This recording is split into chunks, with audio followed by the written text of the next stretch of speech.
เบิ่งหน้าบ่ว่าจันเพิ่นให้ลงไปน้ำบ่ลงไปจะเย็นสมัยแล้วเนาะโอ้ยหน่อยให้ไปเอารถไปอ้างประแขกเอง ขาดพ่อขาดแม่กะขาดพ่อแบบแน่นึงขาดแม่แบบแน่นึงนะพ่อแม่อยู่แต่ว่าบ่ได้คือกันนะเฮานี่ขาดแม่เนาะขาดแม่นี่สิน่ากว่าขาดพ่อเด้อแม่นตังว่ามันมืดได้ยามันหรอกเบิ่งแบบมันมืดสิได้ปลาดุงยังบ่เห็นหน้าให้ชิวอยากฝากไปให้ลูกไปนี่ก็ถอยหลังไปกันไปเบิ่งมืด ไป ไป หมู่ไปท่านรับเกิดครับมืดได้เลยกล้องบ่ดีเดี๋ยวคนแฮงมืดอยู่เดี๋ยวเบิ่งหน้ามืดกูคืออยู่อะยังมืดยังมาเข้ากับกล้องมืดจังติของมืดได้เฮ้ยแล้วก็ปรับเสียงชุดขีดเดียวทำมันทางมืดปรับบันดิตแต่ยังบ่โกนได้สิส่วนสิลงปรับเฮาเองนะบัดนี้เนาะก่อนสิลงก็ปรับเสียงอะไรจะมีแหละน่าตึกอย่าไปเสียบเอ็นน้ำป้าไปเด็กหน่อยก่อนสิลงกันพี่น้องอ้าวเลยมันบ่ได้ว่าซั่นบ่แจ้งได้ค่ะเฮาบ่ปรับมันบ่มืดไปได้ปรับแน่หน่อยเด้เปิดภาพความจำกันเต็มอันเสียบอันจามเอ็นช่วยแม่น้องเจอเพิ่นเสียบเนาะเสียบจุ๊บว่าซั่นจากเมื่อวานนี่ต้องมาเราบ่ได้ไปหาไม้ซ่าก็เลยพาเพิ่นออกไปเอานี่ที่ตลาดแดงเนาะมามื้อนี้ก็พากันไปส่งลูกโรงเรียนแล้วก็มาเพิ่นช่วยถ่ายได้เพิ่นหั่นถ่ายเพิ่นมักเพิ่นยังใส่เครื่องมันแล้วเรียบร้อยมาจ้างช่วยเพิ่นก่อนให้มันทันอันเพิ่นสิข้าวดงข้าวราวมื้อแดงนี่เนาะมาเด้อกันว่าพี่น้องทางใดเพิ่นอยากได้ไปกับแก้มเนาะบ่ส่งหรอกมีทั้งน้ำทั้งตอนเป็นคือสิพากันน้ำกับมีของแม่เชื่ออยู่ในตู้เนาะช่วยว่าตอนของแม่น้องเตอเพิ่น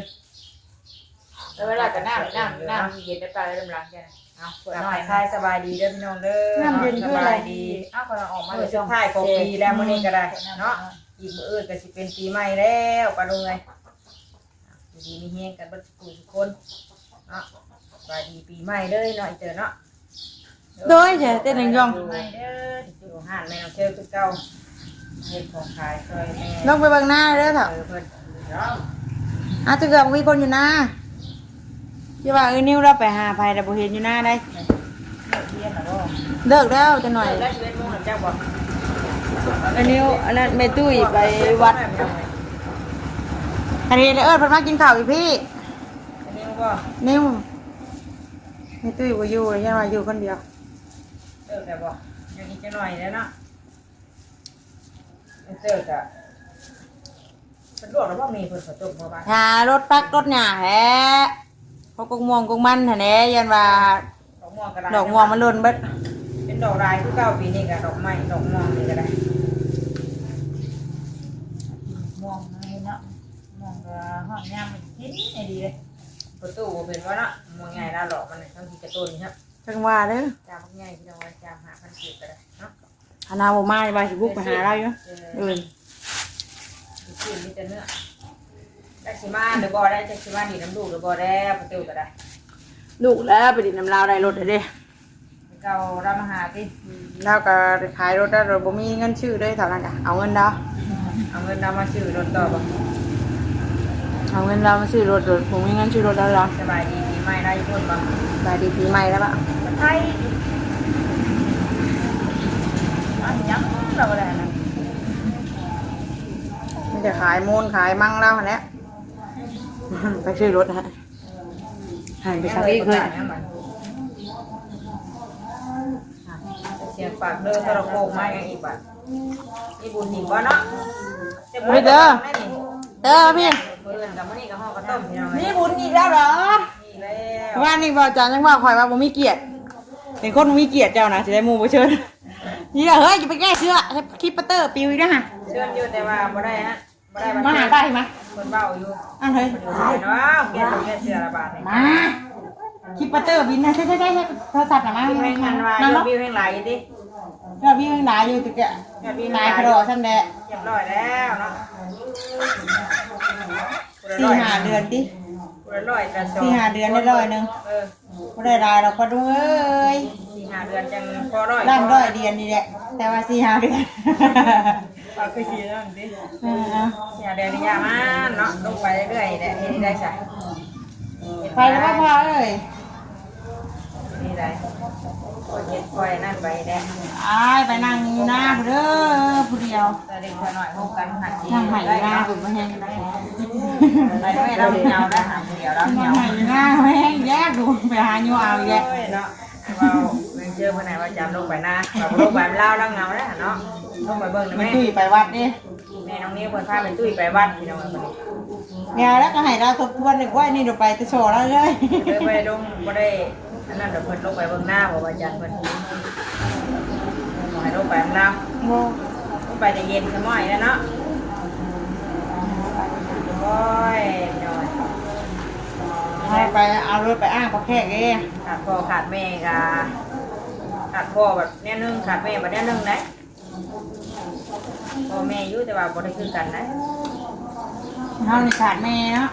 ขาดแม่นี่สิน่ากลัวขาดพ่อด้วยเป็นตังว่า ถ้าเฮาเกิดมานี่ก็ในครอบครัวเฮาก็เสียหายไป3คนเนาะบ่เฒ่าไม่เฒ่าพี่น้องเอ้ยแล้วก็แม่เนาะ พ่อกับแม่ของแม่แล้วก็มีแม่ ตู้ไปตู้เฒ่าพุ่นแหละ3คนแล้ว ส่วนบ่จันนี่2คนบ่จันนี่ประแขกกันไปตู้สิครับ ไปมีเกิดมีตายเกิดแก่เจ็บตายเป็นเรื่องธรรมดาเนาะแต่ว่ามันก็ใช้เวลาทำใจอยู่เนาะ ผมก็นี่ว่ามาเป็น10 ปีแล้วนี่ฮอด 10 ปีแบบบัดลืมก็ลืมเนาะบัดเฮาคิดพ่อก็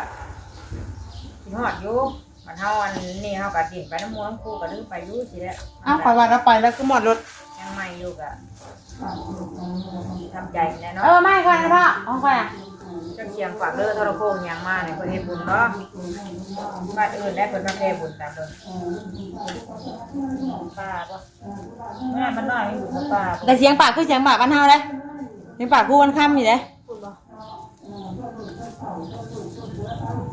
ยังลูกจนเต่าจนลูกจนผัวไปว่ะ ไปใช้เท่า ไปไหมแล้วเราไม่ลูกไม่ผัวชวนไปได้ป่ะ อ้าวมีลูกมีผัวยังชวนง่ายนะเว้ยชวนไผก็ได้นี่โดน ลูกผัวไปบ่ได้ป่ะดิบอกแล้ว ฮัลโหลซัน มีเอ็นมีอันบ่มีมันมื้อนี้เนาะมีแต่เนื้อกับเอ็น ได้ที่นี่บ่เฮ็ดพอดีเบิดพี่น้องเอ้ยบ่ได้เฮ็ดหลายเฮ็ดพอดีนั่นนี่แหละ บัดชุมือหายใจบ่ขึ้นขึ้นหายกับได้ฮดดิ ไปนับมาดิ ยังได้มาขาไปเนาะ ให้ลูกให้หลานแล้วจักสิค้าขายยังยังขายก็ได้ขายยังพอเป็นจะได้นี่บ้านเฮาเฮ็ดหยังเฮ็ดคือกันไปพาลูกพาหลาน พาลูกพาหลานไปจุ๊บ ไปเลยฮะ ไปได้บ่ดิมามา ล่มหลานก็ได้หัวแตกคอปั้นนี่ปลาดุงเอ้ยคนต่อยเนี่ย เป็นเจ้าแม่กวนอินเลย ไปลุงไปลุงจะพาขี่รถเด้อ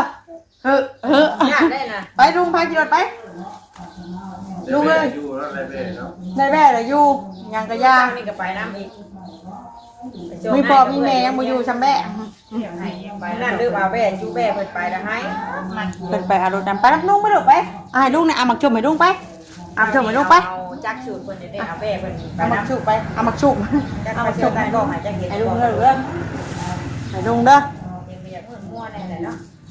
จักได้มันมืดเด้อเฮ้ยพี่น้องป้องไปกันกับจักความสิจริงให้โตๆเลยมันมืดได้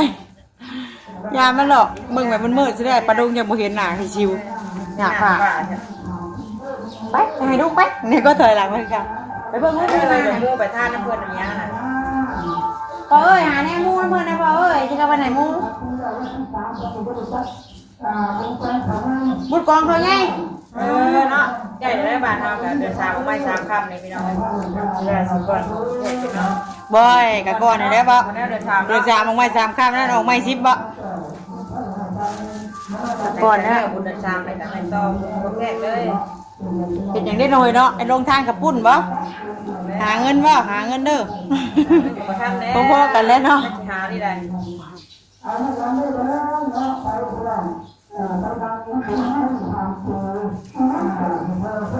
เห็นลงทานลูกชิ้นบ่จุกลงเชียงทานจามบ่พอดีไม่เสียบตากัน ไปยังไงเนาะ งานกัน ให้เป็นระเบียบเรียบร้อยบ่เป็นหรอกเนาะ ไม่ใช่ได้เลยสิได้ประกาศเป็นระเบียบเนาะเห็นว่าเตียงกัน บ่เตียงคือเฮ็ดปีกายนี่จนออกเล็กเป็นแถวไว้จนหักไว้ คนมันแบบหลายจะใครเป็นใครมันต้องมีคนคุมในคือว่า คุมกับอะไร บ้านเฮากับเจ้าไหนคนคุมแบบว่าบ่ได้เว้าสิได้ คนไว้ไผสิบ่เว้าดิ แต่ว่าเราตั้งชื่อมันก่อนคุณยกเบิ่งว่าโยกเห็นบ่จะไปเบิ่งว่าจับกล้องเบิ่งรูปอย่างเงี้ย เพื่ออะไรไปยกไปเบิ่งไปลูกไป ว่ารูปอย่างเงี้ยนะ ลูกไปเบิ่งไปลูกไปเบิ่งแต่ข้าวเนี่ย มายังอ่ะใส่นะใส่คือสมอยจะมีอยู่สมีสมอยอยู่นะ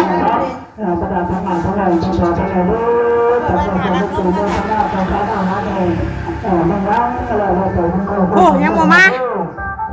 ยังบ่มา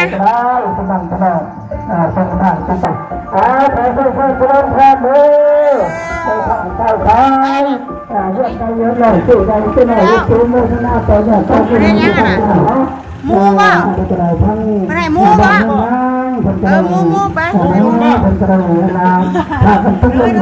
วันที่31ครู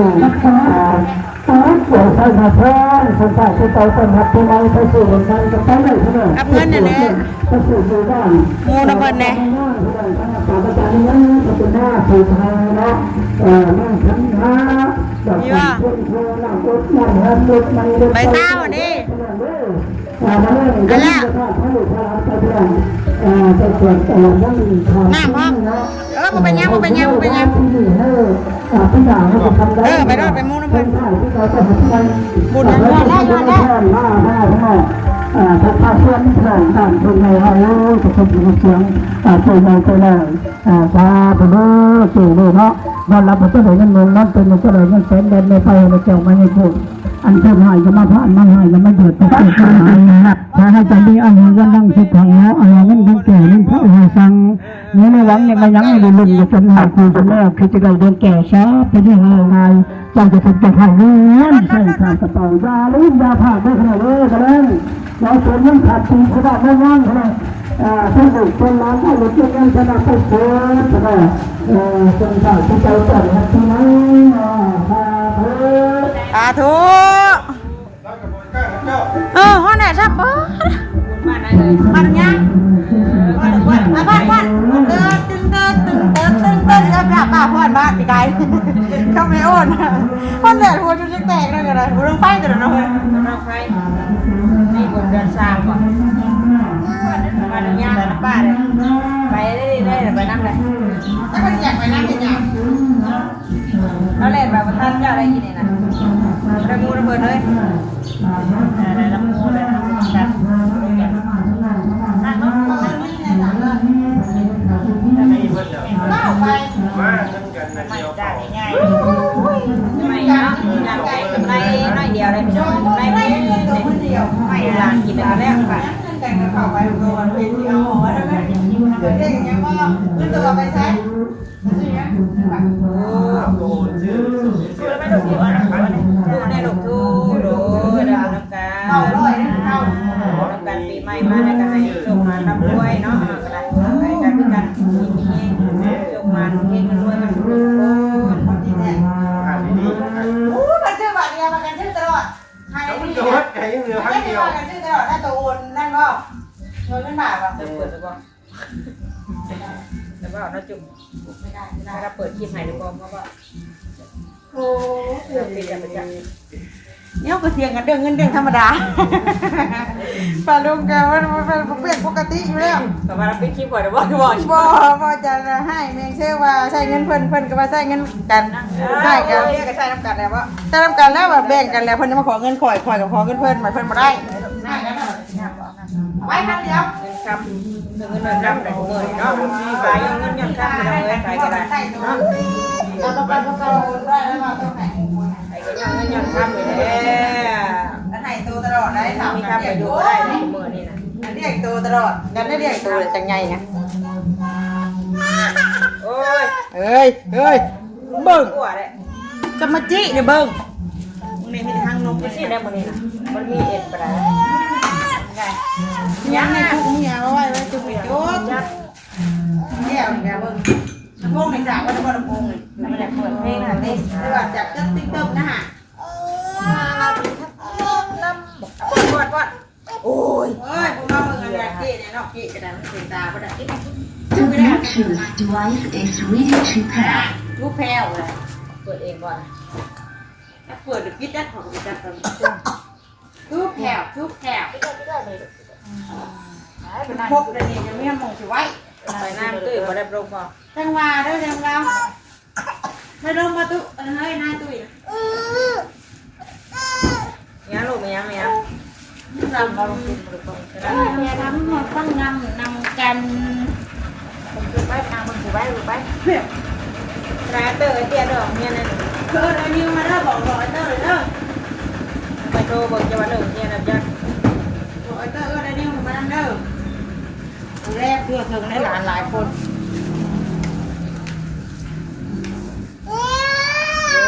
ไข่ไข่ บ้านมันยางที่เคยบุญมาได้ของเขาของหน้า มาจากมือบ่ บริการเราได้ยินเสียงดังไหม เปิดปากเรือดังคน ฟังเรื่องดังนะมึงได้ยิน เปิดดังคน ทันตอนเท้ามู่น่ะเราสปิดเราสปิดฟังเรื่อง อวยพรให้ก็ เดื ดิ้ อง ไว้พ่อแล้วก็เป็นการเล่าแล้วก็เขาก็จะได้หู้มือใดย่ามใดเราคนใส่ซ่อมมือใดถึงจังหวะเนี้ย สิเป็นมื้อใดบุญเป็นนี่ก็ เกิดรายงานบุญเราพ่อเท่าน่ะงานกินน้ำซิ่งบ่คนห่อเท่าบ่ได้ เฮาเป็นต้นมีบุญอะ เราเป็นคนมี เฮา บุญ บ่เป็นคนมีเกียรติเฮาเป็นคนมีบุญ มีเกียรติอันนี้บุญ ถ้าจริงก็ได้กินเรื่อยดอกช่วงนี้งานบุญงานดองว่า เป็นเบื่อที่ ฮอดก็บ่เป็นหยังผู้ฮอดก็ไปผู้บ่ฮอดก็เฮาบ่ไปครับให้นะให้ฮอดเนาะฮอดก็มีเงินช่วยหมู่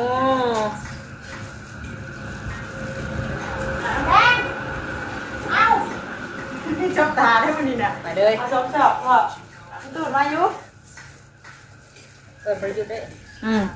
สายท่อมมายุดเอาจุกสายพ่อจุกแหละ สายตู้ ต้องชอบหรอพ่อ เอาลูก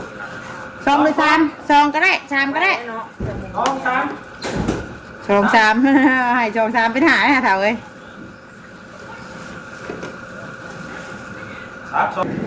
เอ้ากินยังนะกลางวันดึกด่าลูก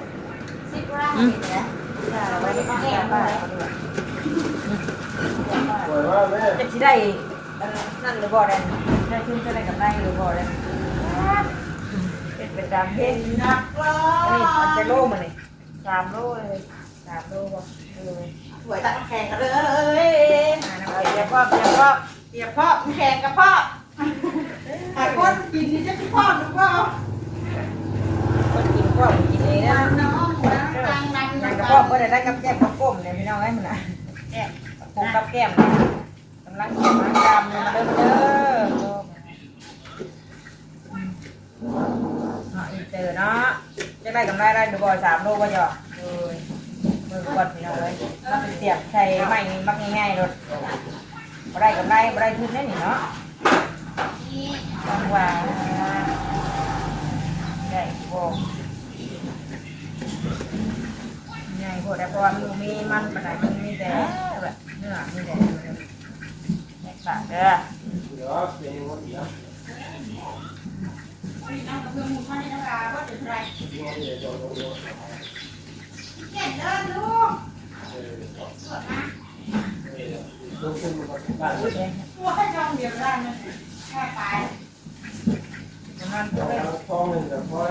้ได้หาลุงเลย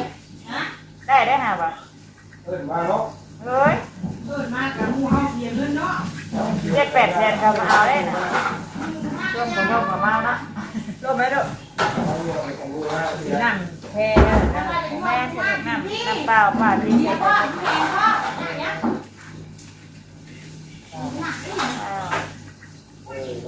อย่าไปเฮ็ดใช่ก็มันเยอะดูดเอาไปป่า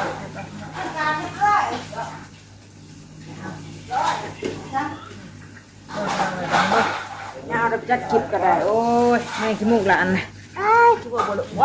ยังบ่แล้วพี่น้องเอ้ยเนาะกำลังพากันจามอยู่จามอีกจักหน่อยก่อนเพราะว่าจักหน่อยก็ได้ย่างรอลูกค้าตอนนี้ก็11 โมงแล้วปะลุงเลยเนาะ นี่ก็มาซอยทางแม่น้องอินเตอร์เพิ่นจามออกจามเอ็นเพิ่นนี่ได้หากระจามได้จะผักหนึงแหละเดี๋ยวรออีกจักหน่อยเดี๋ยวรับนับเบิ่งก่อนได้ขึ้นได้กำไรเพิ่นอยู่บ่หรือได้เนาะ เพราะว่าซื้อมามื้อนี้ก็3 โลไปจ้ะ